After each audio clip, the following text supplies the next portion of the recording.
40 years ago, I presented a question. How can global society organize itself to provide a just, peaceful, equitable, decent living for its people? 40 years ago, it was still theoretically possible to slow things down, and now that's no longer possible. It means that we are coming into a period of uncontrolled decline. Comment réduire, je dirais, notre façon de vivre? On ne sortira jamais de ce problème sans vision. Sans vision, c'est le chaos qui réglera la situation. Et alors, c'est quoi le problème? Le problème, c'est de réapprendre à vivre en univers contraint. People will give up adapting where they live and simply leave. It'll happen even more in future. The result's going to be an immense human tragedy. We failed the now. We are now talking about tomorrow. Une fois qu'on sait, qu'est-ce qu'on fait? Collectivement.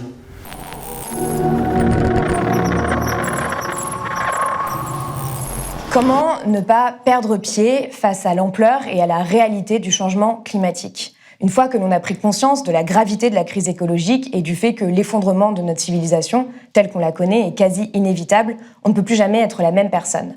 Alors, à partir de là, que fait-on, individuellement et collectivement? Toutes les réponses à ces questions se trouvent dans le documentaire Une fois que tu sais, qui est en salle le 22 septembre. Et j'ai la chance d'accueillir Emmanuel Caplin, son réalisateur, pour en parler aujourd'hui. Emmanuel Caplin, bonjour, merci d'être là. Une fois que tu sais, c'est votre premier long-métrage documentaire, vous l'avez tourné quasiment seul, et vous l'avez co-réalisé avec Anne-Marie Sangla. Vous avez longtemps travaillé avec Yann Arthus-Bertrand, donc les relations entre les humains et la planète, c'est un peu au cœur de votre travail de recherche, de votre travail documentaire. Ma première question est simple, comment est-ce que vous est venue l'idée de ce film? Comment est-ce que cette idée a mûri en vous? Alors, elle a mûri très lentement. À la base, je pense qu'il y a une rencontre avec un expert des coraux qui s'appelle Charlie Veron. J'étais en Australie et je l'interviewais pour qu'il mette en contexte ce que vivaient les Australiens par rapport à la Grande Barrière de Corail. Donc on sait que les coraux ont des événements de blanchiment qui sont en train de disparaître. C'est lié au changement climatique qui acidifie les océans. Et je pensais que j'allais rencontrer un scientifique en blouse blanche qui allait m'expliquer par A plus B ou de manière très objective ce qui se passait. Et à la place de ça, j'ai rencontré un homme dévasté. Et j'étais chez lui. Et donc j'ai vu aussi comment sa famille vivait les choses. Elle le vivait très mal. Et je me suis dit, mais est-ce que ses enfants, sa compagne et lui, est-ce que c'est une exception? Ou est-ce que finalement ils sont comme une paire de jumelles qui me permettent de voir 15-20 ans en avance ce qu'on va tous vivre à mesure que leur niveau de savoir se diffuse auprès du grand public, puisque eux, voilà, en tant qu'experts, avaient accès à une information avant nous. Et voilà, ça a été un peu la petite graine qui a dû germer tout doucement, et puis ça a pris 3 ans. En 2012, j'ai commencé à écrire le film. Il s'appelait à la base « Ceux qui savent », donc c'était vraiment ceux qui, depuis 30, 40 ans, sont face à ces questions, donc des climatologues. Et qui doivent vivre avec. Et qui doivent vivre avec, et comment est-ce qu'ils le vivaient. Voilà. Et peu à peu, avec l'aide d'Anne-Marie, avec l'aide d'autres personnes qui m'ont encouragé dans cette direction, j'ai commencé à me mettre aussi en scène et à raconter mon propre cheminement et pourquoi j'allais les voir eux et pas d'autres et en quoi ils m'avaient aidé à avancer sur ces questions. Alors on va y revenir, ce dont vous parlez dans votre film, c'est aussi cette différence entre le savoir et le fait de ressentir dans sa chair, en fait, aussi ce savoir-là. Et parfois, le changement, enfin, cette transformation prend un peu de temps. Moi, j'ai lu quelque part aussi que ce film, vous l'aviez fait pour les personnes qui souffrent d'éco-anxiété. Est-ce que vous pouvez m'en dire un peu plus et me donner, vous, votre définition, d'ailleurs, de ce qu'est l'éco-anxiété, parce que c'est la première fois qu'on en parle sur Blast. Oui, alors à la base, je pense que c'était moi-même l'éco-anxieux, et du coup, et ces scientifiques que je rencontrais et qui me touchaient. Et puis après, ça s'est élargi parce que ce cheminement, c'est comment est-ce qu'on dépasse ça, en fait, voilà. Et comment est-ce que ce conflit interne entre ce que je peux, moi, petit humain sur Terre, et l'énormité des changements géologiques qui nous arrivent, dont on est aussi la cause, ce décalage qui est complètement écrasant, comment est-ce que je peux réussir à l'intégrer, à l'accepter et à aller de l'avant? Et c'est quelque chose qui s'est fait très progressivement puisque j'ai commencé en 2012 et c'est qu'en 2015 que j'ai commencé à me filmer pour essayer de raconter ma propre histoire, ce cheminement. Pour la première fois, j'ai entendu parler d'effondrement. J'ai entendu, mais je n'ai pas compris. Et pendant qu'en classe, on me vendait le développement durable, dans le journal, on a annoncé qu'on pourrait dorénavant naviguer en voilier jusqu'au pôle Nord grâce à la fonte de la calotte polaire. Ce qui me semblait à jamais hors de portée avait été atteint. Quelque chose s'est brisé en moi. le toit de mon monde s'est effondré. Et donc vous vous êtes rendu compte que vous étiez obligé de raconter votre propre expérience pour pouvoir à la fois refléter d'une dimension individuelle et collective de toutes ces questions-là ? C'est ça, c'est un conflit interne qui peu à peu au fil du film s'externalise et puis trouve une forme politique aussi de résolution, d'engagement avec les autres. Et d'ailleurs, du coup, c'est la campagne d'accompagnement du film qui va accompagner le film dans les salles, qui s'appelle « Une fois que tu sais, qu'est-ce qu'on fait ?» Et donc on passe du tu au on, et c'est vraiment ce qu'on essaie d'encourager. Et chez vous, donc, comment est-ce que ça s'est manifesté, cette prise de conscience ? Parce que justement, dans le documentaire, vous partez donc, d'un point de vue qui est justement le rapport Meadows, donc le fameux rapport sur les limites de la croissance de 1972. Les limites à la croissance, très important. Pardon. Et ensuite, vous faites ce cheminement qui est à la fois un cheminement intellectuel et en même temps intime, en fait. C'est ça. C'était toute la difficulté de l'exercice. On a eu des conversations sans fin avec Anne-Marie là-dessus, de où est-ce qu'on met le curseur entre le constat, donc le constat on est dans le rationnel, dans les intellectuels, et les émotions que ça suscite, et comment est-ce qu'on reconnaît ces émotions, comment on leur donne une place, comment est-ce qu'on les verbalise pour pouvoir les dépasser et passer à autre chose, et comment est-ce qu'on transforme ces émotions en élan d'action. Et on s'est vraiment beaucoup bagarré avec Anne-Marie, et je lui disais, mais moi j'en ai vraiment rien à foutre du constat, tout le monde est au courant, en tout cas assez. Il y a 600 films qui ont été faits sur la question du climat. Maintenant, on a besoin de passer à autre chose, à l'étape d'après. Qu'est-ce qu'on fait avec ce savoir ? Et j'utilisais cette image. On a grimpé la pente de la prise de conscience sur les changements climatiques. On a eu Al Gore qui est venu nous éclairer. On a eu avec Une vérité qui dérange. Avec Une vérité, ouais. Exactement. On a eu plein d'autres documentaires. Moi, à l'époque, j'étais éducateur dans les classes, donc j'avais utilisé ce film aussi. Et quand on a passé le col de l'acceptation de la situation climatique, dans quel type de vallée on se retrouve ? Et c'est un espace un peu étrange, un peu pas très familier, où on perd nos repères, où il y a beaucoup de choses qui se cassent la gueule. Et c'est ça qui m'intéresse d'explorer. Et il me disait, mais Emmanuel, comment est-ce que tu vas les emmener en voyage avec toi ? Tu leur donnes quoi comme bagage, comme équipement pour te suivre et avoir envie de partir à l'aventure ? Voilà. Et donc ça a été d'essayer de négocier ce truc entre le minimum nécessaire pour qu'on puisse tous accepter le départ du film, en fait, parler d'effondrement. Ouh là, attends, c'est quoi ce truc ? Quel effondrement ? Effondrement climatique ? Comment ? Pourquoi ? Et puis ensuite pouvoir passer à cette deuxième phase de comment est-ce qu'on le vit et comment est-ce qu'on le transforme en quelque chose de positif qui nous aide à vivre. Et pas individuellement seulement, mais évidemment collectivement. If you want to do anything with people, you gotta understand how we work on the inside.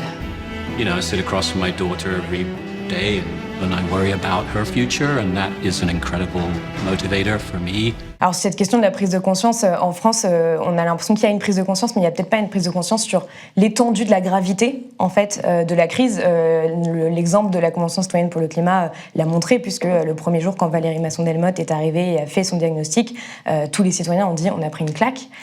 Et en même temps, ce qui est assez fort dans votre film, c'est que vous arrivez à être dans cet exercice d'équilibriste entre être dans la raison et l'émotionnel, entre l'intime et le politique, et aussi avec ce côté poétique. Et en même temps, vous arrivez à faire passer énormément de données, d'informations. Pourquoi est-ce que vous avez choisi ces personnes-là en particulier que vous êtes allé interviewer ? Donc il y a un certain nombre d'experts, il y a Jean-Marc Jancovici, il y a Pablo Servigne, il y a Suzanne Moser, Richard Henberg, etc.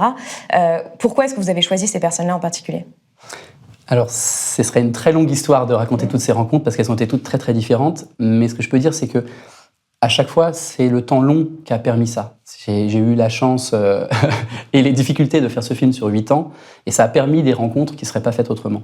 Je les ai rencontrés chacun, l'un après l'autre, sur 3-4 ans d'écart, en fait. On a filmé sur 5 ans, et ça a été à chaque fois des rencontres humaines où j'essayais évidemment, il y a beaucoup de recherches avant pour se dire « Ok, cette personne-là m'a l'air d'être la bonne », et je cherchais à chaque fois des gens qui, à la fois, avaient une crédibilité scientifique dans leur domaine très forte, parce que je voulais pas prêter le flanc en fait, c'est que des rigolos qui sont là. Et en même temps, des gens qui, malgré toutes ces années de carrière à porter une parole objective, étaient capables d'aller dans le subjectif, dans l'intime, de se rendre vulnérable à la caméra. Et c'est très difficile d'allier les deux. Après, on a fait des interviews préliminaires où je rencontrais les gens, où je leur posais des questions qui allaient de leur travail vers l'intime, et pour voir jusqu'où ils étaient prêts à aller.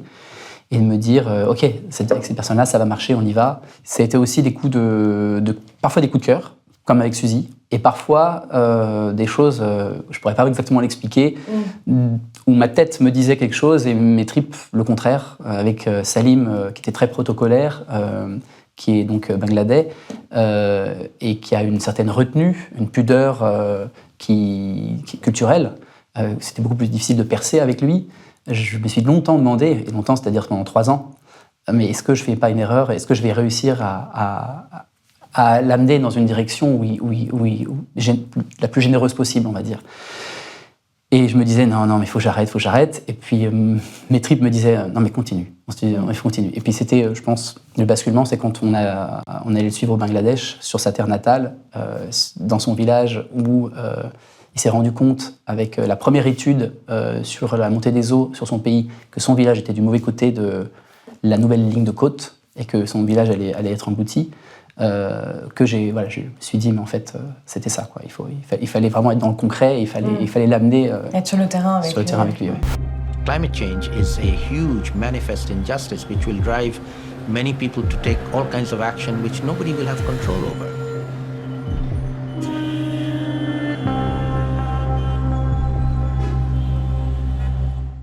Mais ce qui est très fort dans votre film, c'est que justement vous posez à ces experts, ces scientifiques qui en général sont vraiment dans une position de rationalité, de fait, vous leur posez des questions très intimes et leur demandez comment ils vivent avec ça. Qu'est-ce que vous retenez de ce que toutes ces personnes vous ont dit? Parce que par exemple Richard Heinberg dit, moi j'ai décidé de ne pas avoir d'enfant du fait de mon éco-anxiété et de ma peur de l'avenir. Ce que j'en retiens, c'est ce que j'essaie de raconter dans le film, parce qu'en fait, c'est le moteur du film. C'est toujours cette question du local et du global, donc de l'écrasant et de qu'est-ce que je peux, moi, à ma hauteur. Et donc, le film, il nous fait faire des allers-retours, comme ça, incessants, entre je vais chercher des réponses ailleurs, je vais voir ces grands chercheurs à gauche, à droite, et je reviens avec leur vécu, pas seulement leur constat, mais leur vécu, et j'essaye d'intégrer ça dans ma vie, et de m'adapter, en fait, et de prendre en compte, c'est prendre en compte ce que j'ai vécu avec eux. Et je me retrouve confronté à des nouvelles questions. Oui, mais en fait, il y avait ça auquel je n'avais pas pensé. Et ça m'oblige de repartir. Et je vais trouver d'autres réponses auprès de quelqu'un d'autre. Est-ce que vous pouvez donner un exemple de ces questions-là, justement? Donc on parle de la question des enfants, avoir ou pas des enfants.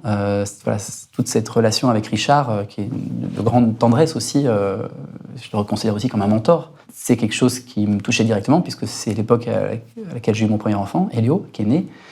Et ça pose la question de est-ce que je vais avoir un deuxième enfant, est-ce que je voulais avoir un premier enfant, et évidemment, moi j'ai toujours voulu être papa et je vis la paternité avec beaucoup de bonheur et je suis très heureux de voir Elio grandir. Mais ce qui était fort, c'était d'avoir la juxtaposition de son choix, ce sacrifice ultime, de dire face à l'avenir, moi je ne veux pas mettre un enfant dans ce monde. Et moi qui dis, moi face à l'avenir, je veux mettre un enfant dans ce monde. Et de montrer que les choix sont très intimes, totalement personnels. Mais en fait, on a besoin d'en parler. On a besoin d'avoir une conversation nationale sur ces questions-là. On a besoin de parler de population, de démographie. C'est tabou. Parce qu'on pense qu'on va pouvoir tout régler avec de la technologie ou avec du changement culturel. Mais en fait, une des variables de l'équation de l'empreinte écologique des humains sur Terre, c'est la taille de la population. Et je pars et puis je me confronte à la question des réfugiés climatiques avec Salim qui nous montre à la fois l'incroyable résilience du peuple au Bangladesh. Et moi, c'est une scène qui m'a vraiment beaucoup marqué au moment où je l'ai filmé et après au montage qu'on a réussi à faire. Il y a une dignité incroyable dans ces femmes qui sont dans un village qui, chaque année, met de la terre dans les maisons pour surélever le niveau, pour rester au-dessus du niveau de la mer. On est dans une sorte de fantasme de l'Atlantide. Et en même temps, c'est pas un fantasme d'apocalypse, puisqu'ils le vivent, ils sont là et ils s'adaptent. Mais en même temps, il y a aussi le côté dramatique, qui est, à un moment donné, l'adaptation, elle atteint une limite. Et qu'est-ce qui se passe ? Et on a des mouvements de population qui vont être inévitables, qui vont être d'une ampleur bien supérieure à toutes nos discussions actuelles sur migration, pas d'immigration, etc. Alors l'ONU prévoit 250 millions de déplacés climatiques d'ici à 2050, voilà. Mais ces chiffres sont parfois remis en question par certains experts, mais on sait à peu près les ordres de grandeur, oui. Voilà, et toutes les prédictions sont vraiment que des ordres de grandeur, on ne connaît pas l'avenir, mais ce qui est certain, c'est qu'on est en train de changer l'habitabilité de la Terre. Et les zones terrestres où on s'est développé en tant que société, où on a établi notre agriculture, ne seront plus fertiles de la même manière, et donc ça va forcément nous obliger ça va redessiner les cartes du monde. Donc est-ce que c'est dans 50, 100, 200 ans, etc. En tout cas, dans un processus lent de transformation. Et puis je reviens à mon petit village, voilà, donc je vais voir cette chose incroyable, cette adaptation, parce que c'est des millions de gens qui étaient agriculteurs et qui sont devenus fermiers. Et nous, on se dit, mais comment on va faire pour évoluer ? En fait, il y a des gens qui vivent ce changement maintenant. Et on a des migrants qui passent de l'Italie par les Alpes pour atterrir dans la Drôme. Et il y a des réseaux de solidarité qui se mettent en place, des associations formelles ou informelles, qui décident d'héberger ces migrants, qui sont aussi des migrants environnementaux. Parce qu'on sait très bien que le sud du Sahel est en train de se désertifier et que ça crée une exode rurale vers les villes et ensuite des villes vers le rêve occidental. Donc il y a une sorte de résonance comme ça où un peu la réalité dépasse la fiction parce que même dans un tout petit village au pied du Vercors, il y a des résonances avec ce qui se passe dans le monde. Et alors, c'est quoi le problème ? Le problème, c'est de réapprendre à vivre en univers contraint. C'est quelque chose qu'on avait totalement oublié avec l'apparition des combustibles fossiles. On s'est transitoirement pris pour des dieux. On s'est affranchi d'à peu près toutes les limites. On est allé sur la Lune, on s'est déplacé à 100 km/h. Encore une fois, devoir abandonner une partie de ses prouesses, une partie de ses performances, une partie de sa liberté, c'est jamais quelque chose qu'on fait de gaieté de cœur. Mais le problème, c'est ça. C'est la confrontation à la limite. Dans votre documentaire, vous posez en fait des questions politiques et des questions philosophiques. Et les questions politiques que vous posez, elles sont vertigineuses. Parce que, avec Jean-Marc Jancovici, on parle d'optimisation sous contrainte. Donc, comment est-ce qu'on continue à faire en sorte d'avoir un bon niveau de vie pour tout le monde, en sachant qu'on doit passer de 10 tonnes de CO2 par an par habitant en France à 2 tonnes de CO2 par an par habitant? Comment est-ce qu'on refait société autour de ces questions-là? Comment est-ce qu'on réorganise notre démocratie à l'échelle locale, à l'échelle nationale, etc. Est-ce que vous avez l'impression d'avoir des débuts de réponse à la fin de ce documentaire? Que vous avez une idée des voies qu'on pourrait prendre aujourd'hui? Oui, alors là, je vais pas avoir la prétention, je vais pas avoir la prétention d'ouvrir la voie, mais moi j'ai mes réponses personnelles qui sont, je pense, défendues dans le film avec justement ce va-et-vient entre le global et le local. Je pense qu'on a besoin d'un dialogue entre les deux, mais on a besoin de se réancrer. Et moi, j'ai eu la chance de voyager beaucoup, d'être dans des grandes villes, et aujourd'hui, le choix, c'est de choisir un territoire et de choisir un endroit et de se dire, c'est avec ces gens-là qu'on va vivre ce qui nous est donné de vivre. Donc je pense que la relocalisation, c'est quand même une réponse très forte, à la fois sur le point de vue énergétique, donc limiter la mobilité, redescendre l'échelle à laquelle on organise. Donc c'est Jean-Marc Jancovici qui dit qu'il va y avoir une réduction drastique de l'échelle spatiale à laquelle on organise nos sociétés. Voilà, donc est-ce qu'on a envie d'accompagner ça? Moi, en tout cas, j'ai fait ce choix-là. Donc la relocalisation, je pense que c'est quelque chose quand même qui est un parti pris politique fort, que beaucoup de gens vivent. Il commence à y avoir un début d'exode urbain, oui. Même si Et le confinement a été un accélérateur d'ailleurs. Tout à fait, et en même temps, ça paraît complètement dérisoire, anecdotique, par rapport au fait que, globalement dans le monde, ce qu'on voit, c'est un exode rural, c'est l'explosion des mégalopoles, etc. Donc, moi, ce qui m'intéresse, c'est qu'on arrive à ce point de sensation de cul-de-sac, et comment est-ce que les gens réagissent, et comment est-ce que moi je réagis avec tous ces gens autour de moi, et je trouve ça intéressant de mettre des mots dessus et de dire, en fait, c'est une réaction peut-être un peu intuitive, un petit peu pas exactement formulée, mais je pense qu'il y a beaucoup de gens qui font aussi ce pari-là.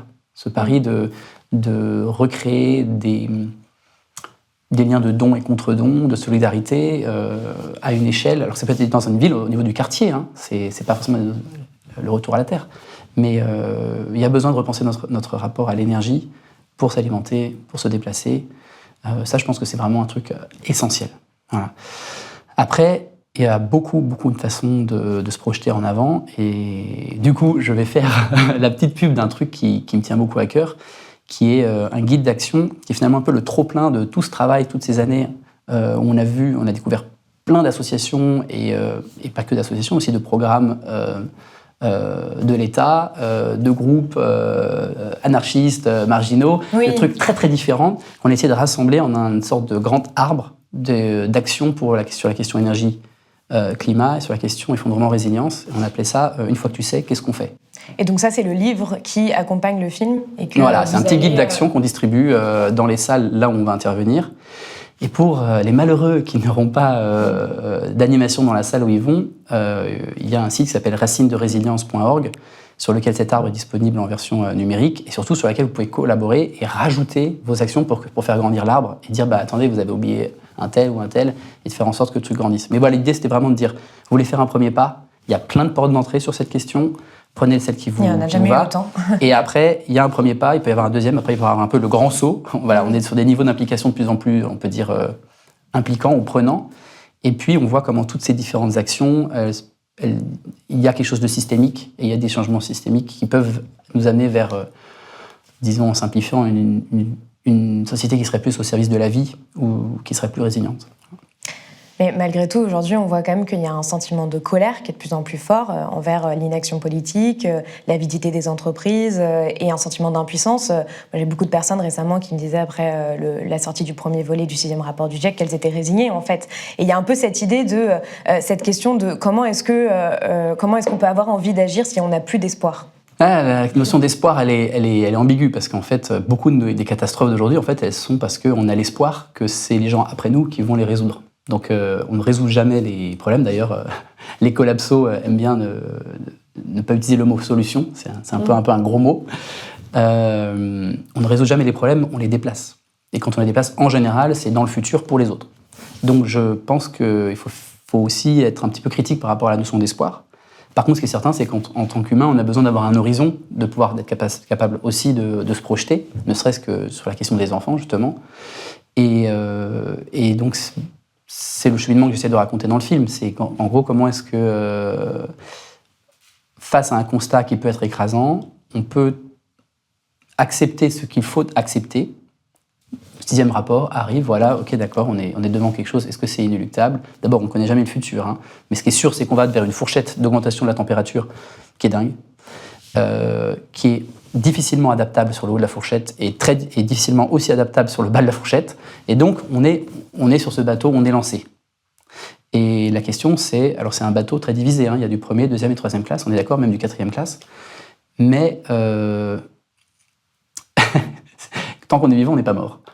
Tant qu'on est là, eh ben, il faut trouver une manière de rentrer en rapport avec les autres, de vivre nos relations, notre relation à nous-mêmes, à l'autre, et plus largement, on parlait tout à l'heure du contrat social, de comment est-ce qu'on recrée une cohésion sociale autour d'un projet collectif. Je pense que cette nécessité-là, elle est pour tout le monde et tout le temps. Donc, il n'y a pas besoin d'espoir pour aller de l'avant. Il y a Pablo Servigne qui dit quelque chose d'intéressant. Pour lui, l'espoir, ça vient pas d'une chance que l'on aurait de réussir. L'espoir, en fait, il s'engrange dans l'action collective. Il existe en agissant même. Faisons aujourd'hui, maintenant, ce que nous considérons comme juste dans la bonne direction. Point barre. On s'en fout si ça va réussir ou pas, ou si ça a des chances de réussir ou pas. Il faut tout mettre, tout donner, même si ça foire. Et d'une certaine manière, ce qui ressort aussi de votre film, c'est à la fois sur la question locale, de se dire qu'en fait, on va voir directement les impacts de son action, donc c'est aussi plus satisfaisant, mais c'est aussi de se dire qu'en fait, c'est en agissant qu'on lutte contre l'angoisse extrême qu'on peut ressentir face à ces données-là. Et notamment, vous parlez de la désobéissance civile, et vous faites partie d'Extinction Rebellion, parce qu'on vous voit dans le film, justement, au Muséum d'Histoire Naturelle, en train de vous faire attraper par des gardes à un moment. Quel est le regard que vous portez justement sur ces actions-là, parce que c'est assez présent dans le film, finalement, la désobéissance civile. Je ne sais pas si c'est si présent que ça sur l'ensemble du film, mais on y arrive peu à peu. Et moi, j'y suis arrivé peu à peu. C'est-à-dire que je n'étais pas du tout militant, et par personnalité, on va dire. Et puis j'ai vécu aux États-Unis, où les jeunes sont moins politisés aussi. Et puis j'y suis arrivé comme une sorte d'évidence. Et quand le mouvement Extinction Rebellion est né, on était encore en train de faire le film. Et je me suis dit, mais ce mouvement est fantastique, parce que c'est le cheminement que moi j'ai fait personnellement, qui est en train d'être fait par plein d'autres gens, qui essayent, en gros, si je simplifie, d'allier le changement intime de relation au monde et le changement aussi des changements structurels, des changements de système, et que les deux critiques sont entendables et qu'il faut arrêter ce chien qui se mord la queue de toujours vouloir savoir par quoi il faut commencer. Et de dire, les deux, on se remet en question, et on remet en question aussi les systèmes de pouvoir qui sont destructeurs, en fait. Et donc, en effet, j'ai fait ce choix personnel d'aller vers la désobéissance civile, parce que je pense que c'est une forme, dans sa forme non violente, de se tirer vers le haut. Je pense qu'on a des dirigeants, c'est Nicolas Hulot qui avait dit « mais quand j'étais là au pouvoir, où est-ce que vous étiez ? Et personne Oui. dans les rues. Et puis c'est après que tout le monde est allé dans la J'aurais rue. aimé qu'il y ait plus C'est de dommage, c'était pas en même temps. mobilisation, oui. Mais en même temps, c'est aussi après sa démission en France que le mouvement climat a commencé à vraiment. Ouais, alors il est là depuis grossir. longtemps et puis Oui, il a eu son petit moment de gloire. Visible, en fait, voilà. même si il est là depuis longtemps, évidemment. Mais en fait, c'est exactement ça qu'il faut réussir à faire. C'est comment est-ce que les élus sont portés par leurs électeurs et comment est-ce qu'on va ensemble être de plus en plus courageux pour aller vers des choses qui sont de plus en plus difficiles à accepter parce qu'on a des acquis sociaux, des acquis matériels qui nous semblent indéboulonnables et pour cause. Enfin, je veux dire, on peut être fier en France d'avoir lutté pour tous ces droits et donc c'est très très très difficile de... Et on entend toujours parler justice sociale, justice écologique, comment on arrive à les faire se rejoindre. Ce qui est certain, c'est qu'on va avoir besoin de la société civile pour aider le politique à prendre des décisions qui ne prendront pas sans nous. Et la désobéissance civile, c'est une manière de dire « ça compte pour moi et je suis prêt à remettre en cause ma liberté de mouvement, de me retrouver derrière les barreaux, parce que cette question-là, elle est fondamentale pour l'avenir de mes enfants ou de mon voisin. »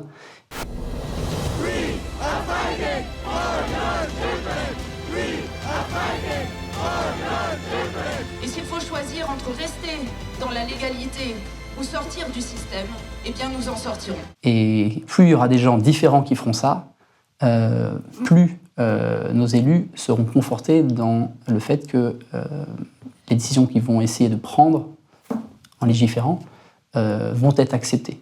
Et donc il faut qu'on les aide. Et qu'ensuite, eux, ils puissent nous aider à notre tour. Voilà. Et à nouveau, c'est à qui commence, la poule et l'œuf, on ne va pas rentrer là-dedans.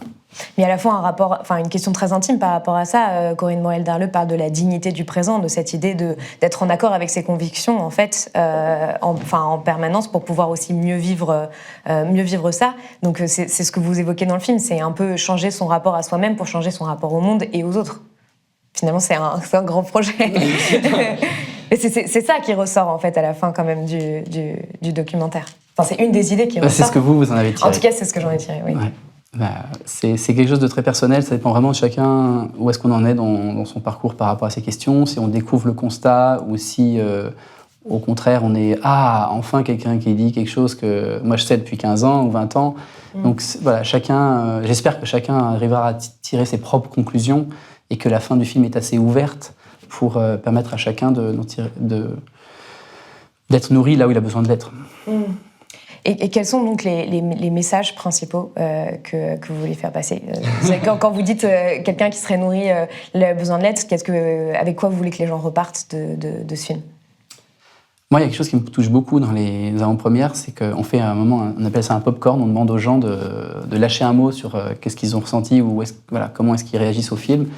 Et quand j'entends « plus seul », voilà. Donc le fait que les gens se sentent moins seuls avec cette question, on parlait tout à l'heure de l'éco-anxiété ou la solalstalgie, c'est une partie des gens qui va peut-être pouvoir plus facilement parler de ces questions autour d'eux, et ça c'est fondamental, il ne faut pas rester seul avec ces questions.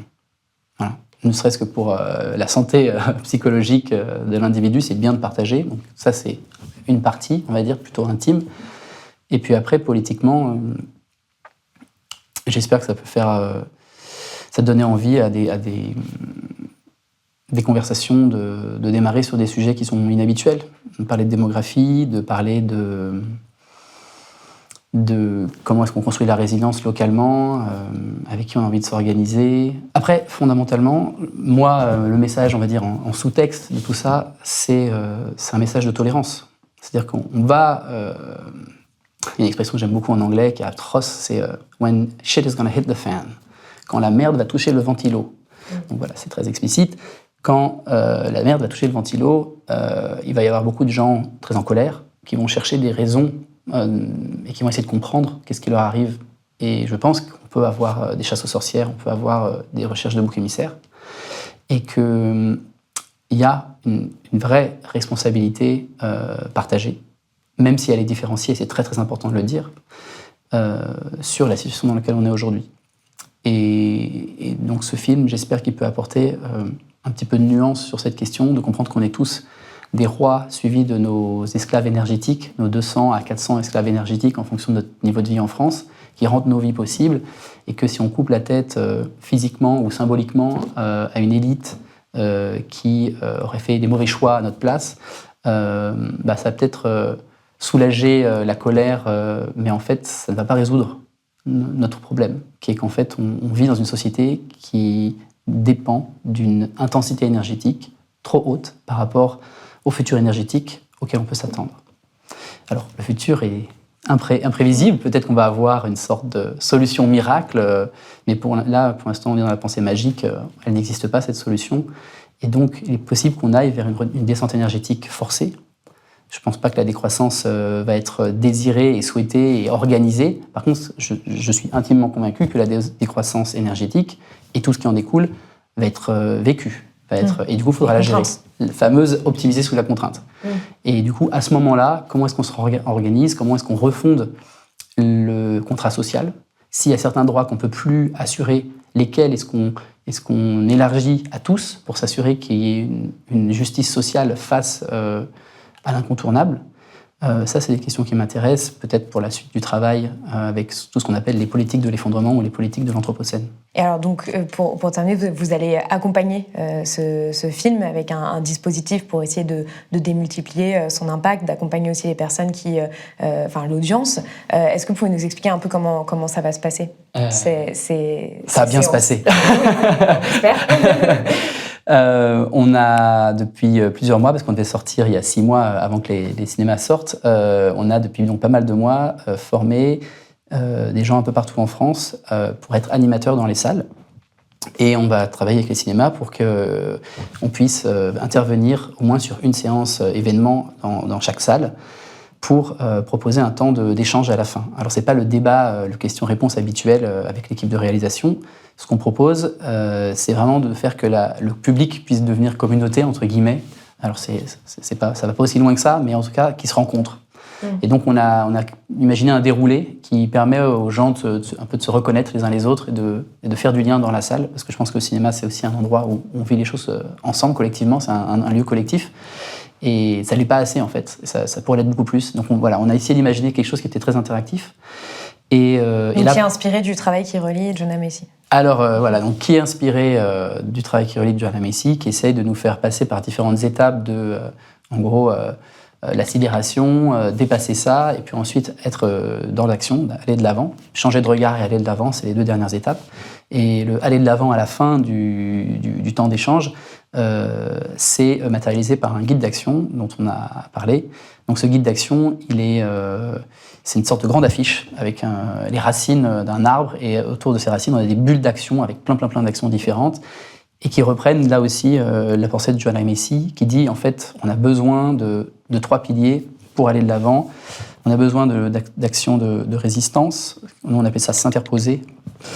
On trace des lignes rouges et on dit ça, il faut que ça s'arrête. On doit arrêter certains processus de destruction en cours. Donc on est sur des actions directes, on est sur extinction, rébellion, mais tous ceux qui sont venus avant nous et ceux qui seront avec nous, évidemment aussi sur les combats sociaux. On a de l'autre côté, ou à côté, construire. Comment est-ce qu'on fait pour construire des alternatives? Donc là, c'est plus, on va dire, le mouvement colibri. Comment est-ce qu'on fait pour proposer des alternatives sur l'éducation, l'énergie, les transports. À travers les tiers-lieux, les zones à défendre. Voilà. Et puis, la troisième, c'est régénérer. Et régénérer, c'est comment est-ce qu'on change de culture, se régénérer soi aussi, trouver les outils pour pouvoir vivre avec ça. Et puis aussi transformer notre culture, réimaginer, repenser les imaginaires collectifs. Voilà. Et donc, l'idée, c'était de dire, il y a de la place pour tout le monde. Arrêtez de vous tirer la couverture, on va y arriver tous ensemble, mais il faut reconnaître la place que chacun peut occuper dans ce désir d'adaptation, qui est ça, en fait. Voilà. Tout est en permanence, tout est en changement constant, et tout ça, là, c'est des réactions un peu épidermiques, et il faut qu'on arrive à accepter que quelqu'un d'autre va trouver d'autres manières d'agir qui ne sont pas forcément les nôtres. Donc c'était une sorte de tentative de synthèse d'un très très grand écosystème qui est très vivant en fait en France, et de dire vous pouvez rejoindre cet écosystème, vous pouvez passer par cette porte-là ou celle-ci, et de en gros rendre visible tout ce qui existe. Donc on a 220 structures associative, mais pas que. Mais qui n'est pas encore assez connu. Et... Alors, il y en a des très connus, et il y en a des beaucoup moins connus. En fait, c'est ça qu'on a essayé de faire, c'est que... Non, mais c'est la diversité qui est peut-être pas encore assez connue. C'est-à-dire cette possibilité de se dire que, voilà, si aujourd'hui quelqu'un qui lit le 6e rapport du GIEC, qui a ce sentiment d'impuissance, ce sentiment un peu vertigineux, en fait, a des centaines de portes d'entrée possibles pour s'engager à son échelle par rapport à ce qui lui convient. Ouais, et puis se sentir aussi soutenu par une sorte de toile, en fait. En fait, il y a plein de choses qui sont en train de se faire autour de moi. Il faut que je me connecte aussi à cette toile, à ce réseau des tempêtes. Dernière question, qu'est-ce qui vous donne espoir aujourd'hui ? Ce qui me donne espoir, c'est que l'animal humain est quand même extrêmement résilient. Alors, est-ce qu'on sera 10 000 à vivre en Antarctique dans 150 ans, ou est-ce qu'on sera dans une société qui ressemble encore beaucoup à celle qu'on a aujourd'hui ? Je ne sais pas. Ça dépendra de ce qu'on aura réussi ou pas à faire. Mais ce qui est certain, c'est que l'aventure humaine, elle continue. Donc moi, je ne suis pas du tout dans l'apocalypse, la fin de l'histoire humaine. Je pense qu'on est là pour encore un bon bout de temps. La question, c'est sous quelles conditions. Oui, c'est comment. Oui. Voilà. Et ce qui me donne espoir, c'est... Alors, chacun à sa manière, mais moi, en tout cas, ma manière d'être dans l'action, c'est d'essayer d'entretenir des liens de solidarité aujourd'hui, en temps de paix, pour que ces liens puissent perdurer dans des périodes plus bousculantes. Pour absorber les chocs à venir. Voilà. Merci beaucoup d'être venu sur Blast pour parler du film Une fois que tu sais. Je vous mettrai, comme d'habitude, tous les liens dans la description pour aller plus loin, pour retrouver le manuel d'ailleurs dont vous parliez. Et je rappelle, donc, Une fois que tu sais est en salle le 22 septembre. On vous dit à chaque fois, mais Blast est un média indépendant, donc si on existe, c'est grâce à vous. Si vous avez les moyens de nous soutenir, eh bien, donnez-nous 5 € ou même plus sur blast-info.fr et n'hésitez pas à partager cette vidéo autour de vous si elle vous a été utile, si elle vous a appris des choses. Merci beaucoup et à très vite sur Blast.